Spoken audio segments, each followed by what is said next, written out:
Hi, I'm Janet, a professional world-building consultant, the CEO and co-founder of World Anvil.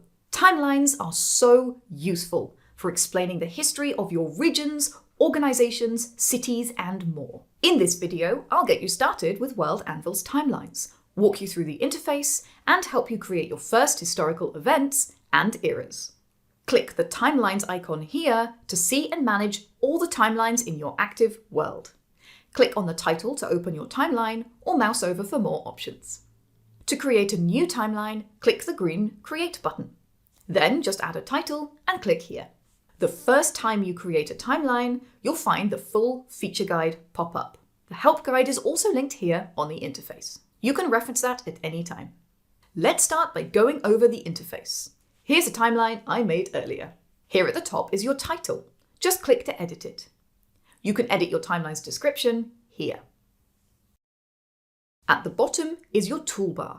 From here you can create historical events, eras, style your timeline, and more. On the right is your timeline's mini-map.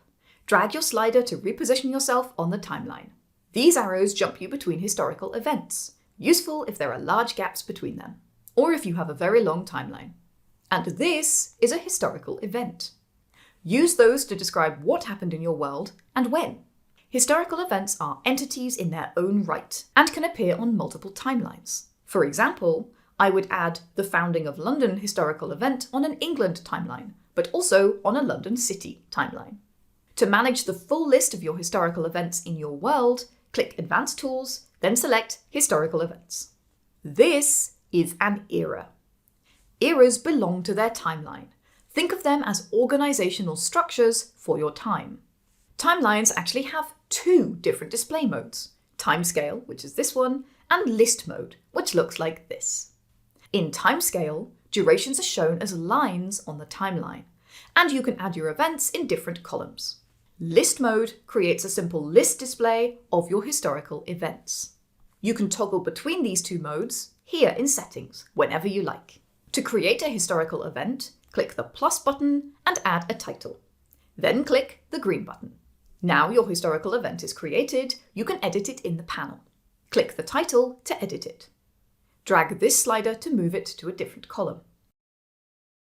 Adjust the start and end date if you like. If you add an end date that extends into the next year or more, your event will have a duration line, like this. Add a short description here to explain what happened during your historical event. Click here to add even more information. Event type changes the icon of your event, and historical importance changes the shape of the event. Under Connections, you can link in relevant articles from your world. For more detailed help on the advanced options, browse the full guide to timelines. Once you've created a few historical events, you'll have a great timeline that you and your players and readers can browse through. To see your timeline in view mode, click the eye here. Click Edit to return to edit mode. Now let's talk about eras. Eras are organizational structures of your timeline. To create an era, click the hourglass button, add a title, and the dates your era starts and finishes. Then click Create. Some authors, like Tolkien, have many eras in their world. The First Age, the Second Age, and so on. Each of these would be one era on a World Anvil timeline.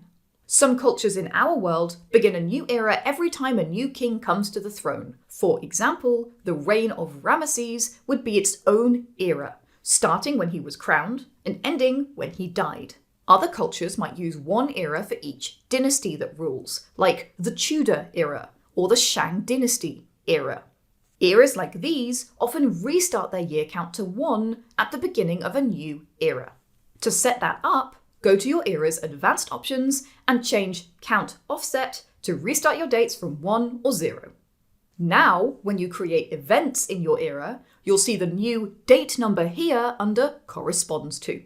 You can scroll the mouse wheel to reposition your event before you create it. At its most basic level, our modern Western calendar only really uses two eras: BCE, before Common Era, and CE, Common Era. In our calendar, CE counts forward from 0, and BCE counts backwards, ending at 0. To set up inverted dates like BCE for your era, Go to your era's advanced options, then click the Invert BCE date slide to toggle this. All well and good. But as well as BCE and CE in our world, we also have the Renaissance era, the Age of Sail, the Industrial era. Well, aren't they eras too? Here's the thing. Time and eras are subjective. It's not an exact science, it's more about cultural perspective. And that means you have a lot of freedom to experiment as a world builder. So how should you start organizing your eras as a world builder? I recommend that either you start with your current era and work backwards as you need to, or you start with a major past event, like a cataclysm or a regime change, and you work forwards from there. I don't recommend starting your timeline at the very beginning of time, unless it's really important to your setting or you're very committed to building your history. Do what makes sense for your world and focus on what's important in your setting.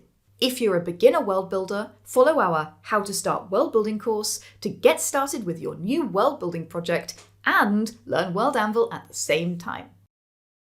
As always, you can find more help here in the interface for timelines. To continue with the Get Started wizard, create your first timeline by clicking the hourglass in the left menu bar, then the green Create button.